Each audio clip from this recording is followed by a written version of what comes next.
Hello दोस्तों, कैसे हैं आप लोग। आशा करते हैं आप लोग बिल्कुल सही होंगे, स्वस्थ होंगे और पढ़ाई कर रहे होंगे। अ, आप लोग जो है, आप इस वीडियो पर जो हम लेकर आए हैं, आज कल एक वीडियो डाले थे आप लोग। इस वीडियो पर जाइए, आराम से पूरे वीडियो को देखिए। इस वीडियो पर मैंने जो दिए हैं, जो 30 मार्क आपको क्वालिफाइंग मार्क है, उसमें थंबनेल पर लिखा हुआ है। पहले इसमें पास होंगे, फिर उसमें आप पास हो जाएंगे, ठीक है।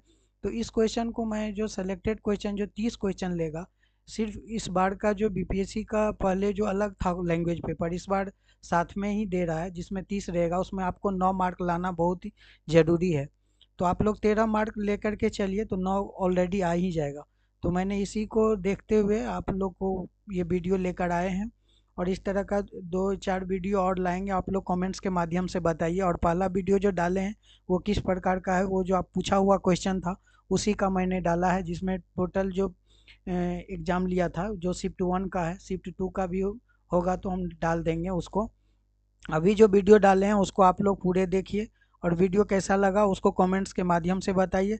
तो आप लोग वीडियो पर पूरे लास्ट तक बने रहिए, देखते रहिए, सीखते रहिए और एग्ज़ाम के लिए बिल्कुल तैयारी कीजिए। और बिल्कुल नए हैं चैनल पर तो सब्सक्राइब कर लिए, क्योंकि मेरा चैनल नया है।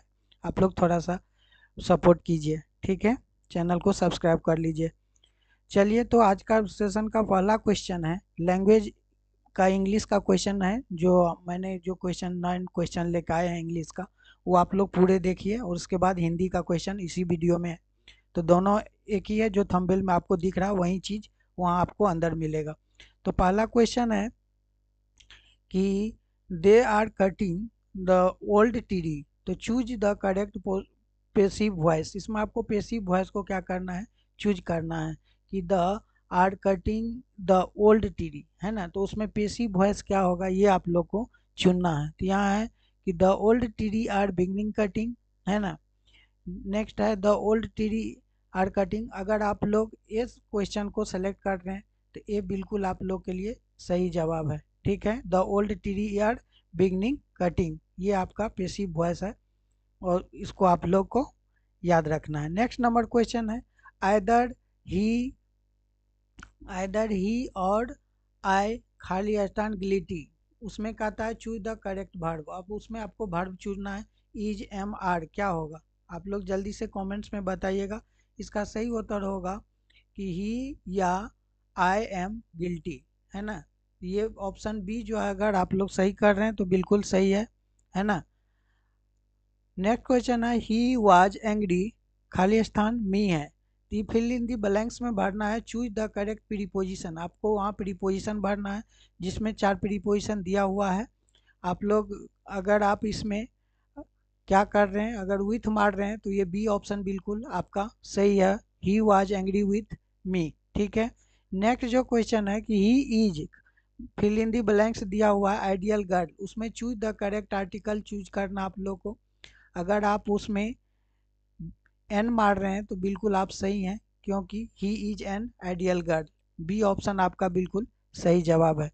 नेक्स्ट नंबर क्वेश्चन है प्रोफाउंड। प्रोफाउंड का जो है, इसमें आपको एक सैनो चूज करना है, चूज द सैनो। इसमें आपको सैनोनिज्म को चूज करना है ना। तो कौन सा सैनोनिज्म होगा ये आप लोग को बताना है इस सेशन में। तो देखिए, प्रोफाउंड का होता है अति गंभीर, उसका जो है क्या होता है, अति गंभीर। तो आप इसमें देख लीजिए अति गंभीर कौन सा होगा, तो उसका होगा प्रोथोमलेस, है ना, वो उसका साइनोनिज्म है, ठीक है। उसको आप लोग ऑप्शन डी जो है बिल्कुल सही जवाब है। नेक्स्ट नंबर क्वेश्चन है कि ही सेड टू मी, अब बोलता है आर यू इल, तो उसको चूज करना है कि इनडायरेक्ट स्पीच कौन है, ठीक है। अगर आप लोग नरेशन पढ़े होंगे तो बिल्कुल पता होगा कि उसको डायरेक्ट से इनडायरेक्ट स्पीच में मतलब कैसे कन्वर्ट किया जाता है। तो कहता है आर यू इल, क्या आप तुम बीमार हो, तो उसमें देता है he told me if I was ill. तो ये बिल्कुल गलत है, आप लोग सही चुनिए क्या होगा इसका। अगर आप लोग सी मार रहे हैं तो बिल्कुल सही है कि he asked me if I was ill, जहाँ पर इंट्रोगेटिव सेंटेंस होता है और इन्वर्टेड कोमा जब हटता है तो इफ से शुरू होता है, ये आप लोग याद रखेंगे, ठीक है। नेक्स्ट नंबर जो क्वेश्चन है कि you he and I fill in the blanks दिया है फ्रेंड, इसमें आपको करेक्ट वर्ब चुनना है। क्या होगा, आई के साथ क्या लगेगा, इज एम आर क्या होगा, अगर आप लोग सी मार रहे हैं, आर को चूज कर रहे हैं तो बिल्कुल सही है ना, सी ऑप्शन बिल्कुल सही है। ठीक है, यहाँ पर लिखा हुआ है आपको कोनोसिस। अगर आप कोनोसिस माने क्या होता है, इसको आप लोग, कोनोसिस मतलब होता है संक्षिप्त, है ना, कोनोसिस मतलब क्या होता है, संक्षिप्त होता है। उसका एंटोनिज्म पूछ रहा है, तो 4 ऑप्शन दिया है, संक्षिप्त का क्या होना चाहिए।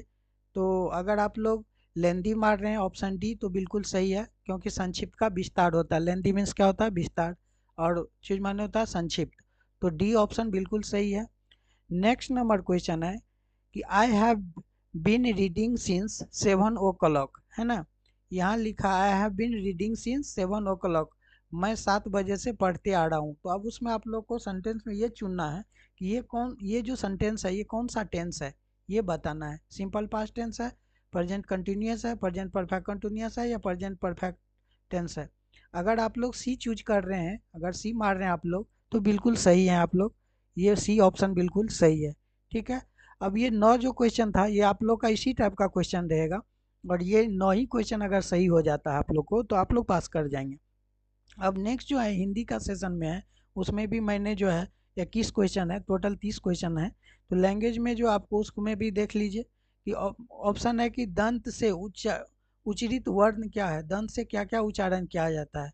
तो आप लोग बोल के देख लेंगे दंत से कौन सी, तो, प, च, क। आप लोग बताइए कमेंट्स में, अगर आप लोग सही क्या कर रहे हैं, अगर ए मार रहे हैं तो ये बिल्कुल आपका सही ऑप्शन है ना, दंत से तो बोला जाता है दंत से। ठीक है, नेक्स्ट क्वेश्चन है बिना पानी, बिना पानी में कौन सा समास है, ये पूछ रहा है। द्वंद्व समास, अवयवी भाव समास, कर्मधारय, बहुव्रीहि समास। तो आप लोग को पता है तो कमेंट्स में बताइए। अगर आप लोग बहुव्रीहि को मार रहे हैं तो ये बिल्कुल सही है, बहुव्रीहि समास होगा बिना पानी। ठीक है, उसको आप लोग याद रखिएगा, इसी टाइप का रहेगा। तो अगर जैसे हम जहाँ से पूछ रहे हैं उसको जाकर आप लोग फुल्ली पढ़ लीजिए, और वहाँ आप लोग देखिए कि किस टाइप का, बार बार देखिए, याद कर लीजिए उसको, है ना। निम्न निम्न में से कौन सी मैथिली शरण गुप्त, ये मैथिली शरण गुप्त की जो है कौन सी कीर्ति है, ये पूछ रहा है। भारत भारती, यशोधरा, विष्णुप्रिया, या उपर्युक्त में से सभी। तो उसका सही उत्तर हो जाना चाहिए, आप लोग अगर डी मार रहे हैं तो बिल्कुल सही है, यहाँ डी ही होगा, क्योंकि ये जो मैथिली शरण गुप्त का है, भारत भारती, यशोधरा, विष्णुप्रिया, ये तीनों उन्हीं के कीर्ति हैं। इसको आप लोग याद रखेंगे। नेक्स्ट नंबर क्वेश्चन है कि निम्नलिखित में से कौन सा व्यक्तिवाचक संज्ञा है। ठीक है, तो यहाँ बताना है कि व्यक्तिवाचक संज्ञा कौन सा है, ये बताना। विद्यार्थी, महेंद्र, है ना, शिक्षक, या उपर्युक्त सभी। आप लोग को पता है तो कमेंट्स बताइए। अगर आप लोग बी ऑप्शन चूज कर रहे हैं तो बिल्कुल सही है, महेंद्र होगा, क्योंकि महेंद्र क्या है, व्यक्तिवाचक संज्ञा है। बाद बाकी क्या है, विद्यार्थी, शिक्षक, ये सब समूहवाचक संज्ञा है, उसको भी आप लोग याद रखेंगे। ठीक है, कहता कवि शब्द का सही स्त्रीलिंग क्या होता है। स्त्रीलिंग पुल्लिंग से भी क्वेश्चन रहता है, जैसे पूछ देगा दही क्या है, स्त्रीलिंग या पुल्लिंग है। यहाँ पर कवि के बारे में पूछ रहा है, तो आप लोग को बताना कि कवि क्या है ना, बोल देता है ना। तो जितना भी स्त्रीलिंग पुल्लिंग का बहुत सारा लिस्ट है, 50-60 ठो, आप लोग याद कर लीजिए, क्योंकि परीक्षा में हो सकता है कहीं से भी पूछ दे, तो आप लोग को याद करना बहुत ज़रूरी है। और इस तरह से मैं वीडियो अभी लाता रहूँगा, तो आप उसको जब तक एग्ज़ाम नहीं होता तब तक आप लोग बने रहिए, और वीडियो को शेयर कीजिए। अगर चैनल पर नए हैं तो प्लीज़ सब्सक्राइब कर लीजिए, मेरा चैनल नया है, इसको आप लोग को बोलना ज़रूरी है, नहीं बोलेंगे आप लोग सब्सक्राइब ही नहीं करते हैं। कहते कवि शब्द का सही स्त्रीलिंग क्या है, तो कवि का क्या होगा, कविनी, कवित्री, कवियत्री। देख लीजिए सब में आप लोग को इसमें स्पेलिंग भी बहुत सही हो जाएगा, क्योंकि कभी कभी करेक्ट जो स्पेलिंग करने के लिए देता है वहाँ भी आप लोग अच्छा से उसमें पकड़ लेंगे कि कवि का जो है स्त्रीलिंग रूप क्या होगा। अगर आप लोग इसमें सी मार रहे हैं कवित्री, तो ये बिल्कुल सही है, सी ऑप्शन। ठीक है, नेक्स्ट नंबर जो क्वेश्चन है आपके कंप्यूटर पे, ये देखिए, कहता है नीरस, जो नीरस शब्द है, ये नीरस का पर्यायवाची शब्द क्या होगा, ये पूछ रहा है। तो नीरस शब्द का पर्यायवाची शब्द क्या होगा, सरल क्या होगा, अगर सरस है, मीठा है, स्वाद है, इनमें से कोई नहीं। अगर आप लोग ए मार रहे हैं सरस, तो ये बिल्कुल सही जवाब है। ठीक है, इत्यादि शब्द का संधि विच्छेद क्या होगा, ये पूछ रहा है। तो आप लोग बताइए कमेंट्स में, बहुत ही बार बार ही पूछता है, इत्यादि शब्द का संधि विच्छेद पूछ रहा है। तो 4 ऑप्शन दिया है, आप लोग अगर सी मार रहे हैं, इति जोड़ आदि, इत्यादि, तो ये बिल्कुल सही है, आपका ऑप्शन सी बिल्कुल सही जवाब है। नेक्स्ट क्वेश्चन है कि निम्न में से कौन सा शुद्ध वर्तनी वाला शब्द है। अब उसमें देखिए एक ही शब्द को 4 बार लिखा है, उसमें शुद्ध क्या है, प्रदूषण ये वाला शुद्ध है कि बी वाला सही है कि सी सही है कि डी सही है।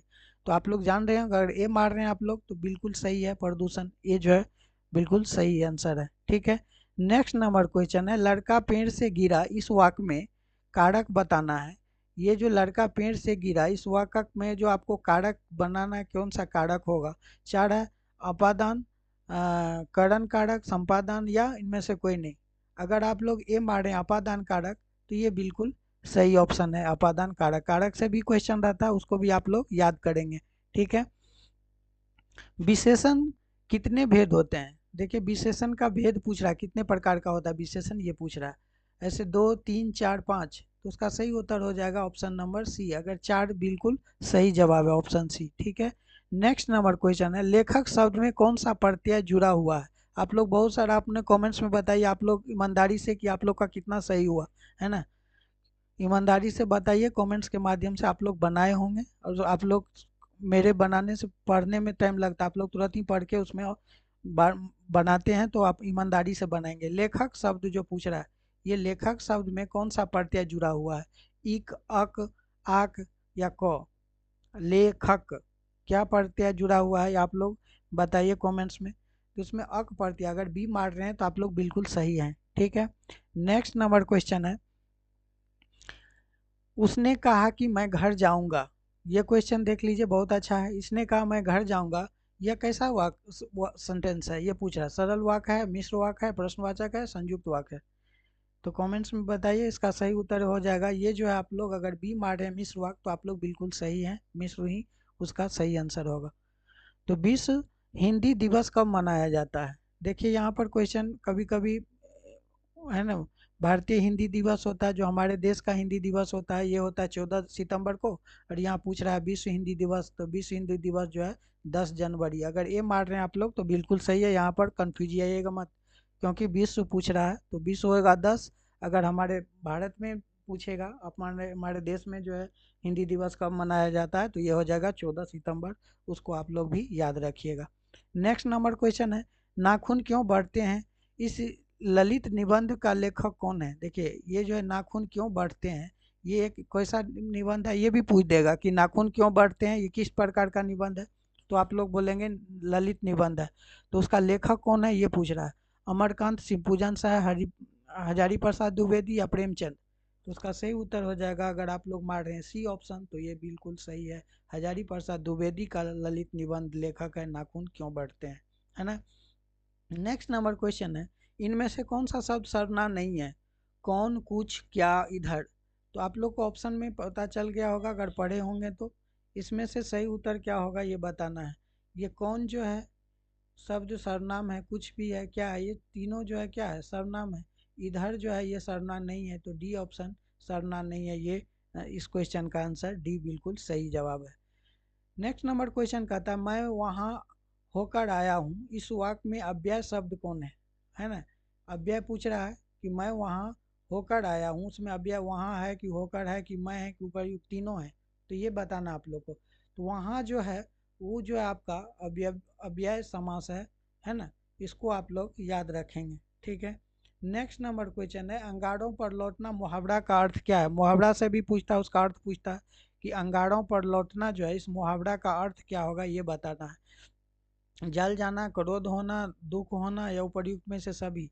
तो उसका सही उत्तर हो जाएगा दुख होना, ऑप्शन सी। अगर आप लोग कर रहे हैं टिक तो बिल्कुल सही है। ठीक है, कहता भाषा की सबसे बड़ी इकाई क्या है, ध्वनि, वाक्य, शब्द या उपर्युक्त सभी। तो भाषा जो होता है उसका सबसे बड़ी इकाई क्या होता है ये पूछना है आप लोगों को। तो बताइए आप लोग कमेंट्स के माध्यम से। तो भाषा का सबसे बड़ी इकाई अगर बी मार रहे हैं वाक्य, तो ये बिल्कुल आप लोग सही मार रहे हैं। हमको आशा है कि आप लोग सही मार रहे ही होंगे, क्योंकि अभी आप लोग का एग्जाम बहुत नज़दीक है।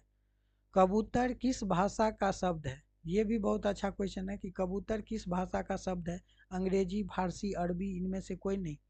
तो आप लोग जल्दी से कमेंट्स में बताइए। कबूतर जो है आप लोग अगर बी मार रहे हैं फारसी का है, तो ये बिल्कुल सही है ना। नेक्स्ट नंबर क्वेश्चन है, सीमा पर सुरक्षा करने वाला कहलाता है। अगर सीमा पर सुरक्षा करता है उसको क्या बोलिएगा।